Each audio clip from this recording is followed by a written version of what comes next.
I'm proud to be here with champions wildlife champions from across the nation. We're here today to make something crystal clear to Congress. The budget bill the House passed 2 weeks ago is an extreme and reckless departure from decades of bipartisan progress, protecting the air we breathe, the water we drink, and the wildlife and the landscapes that Americans cherish. And hunters and anglers across the country are not going to sit this one out. The 35 million strong of us are adamant that the Senate step up to the plate and defend these programs and these policies which have been so important for hunting and fishing in this country. Turn around and look that direction, 40 miles, and you will see the Chesapeake Bay, which once upon a time was one of the great sporting locales in the entire planet. And more than that, for 400 years had sustained communities of watermen who raised families by fishing in the Chesapeake Bay, fishing for finfish, fishing for crabs, fishing for oysters. What do we have now? Those communities are almost extinct. This is a call to sportsmen. This is deep, this is dramatic. The North American Wetlands Conservation Act, which is a program Congressman Moran mentioned a few minutes ago, is something that our organization's worked on since its inception. We helped get it passed and we've helped get it funded for over 20 years. It's a program that's not been a Democratic or a Republican program, it's been a bipartisan program.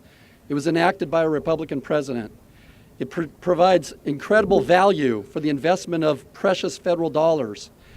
It returns a tremendous non-federal match to the tune of $3.2 for every dollar the federal government's invested in the program. It's non-regulatory, it's private landowner friendly. It protects property rights. Although hunters, anglers, and conservationists worked with members of Congress in the last two Congresses to advance legislation to help restore Clean Water Act protections, unfortunately these efforts were not successful. But there's still an opportunity for the EPA to act to help clarify the jurisdictional reach of the Clean Water Act. In 2006, 1.3 million Americans hunted waterfowl. These hunters spent more than $2.3 billion for goods and services, which supported about 27,000 private sector jobs. In short, as another speaker said, hunting in this country is big business. What I want to focus my comments on today is a program called the State Wildlife Grants Program.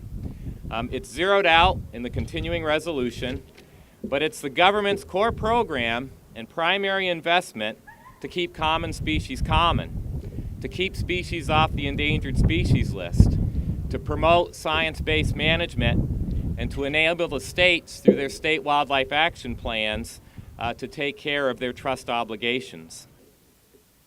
We have 52 national forests in the east, in 25 states, 26 states, 25 million acres that are preserved. And in fact, they did an estimate of the benefit just from that acreage, and they found that the economic benefit on an annual basis is about $450 billion.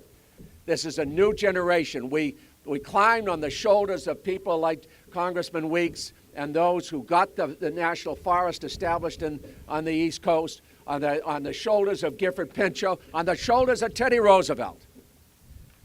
We climbed on their shoulders, we established a foundation, and now that we at least owe it to their legacy to maintain this momentum, protect our environment, protect our wildlife,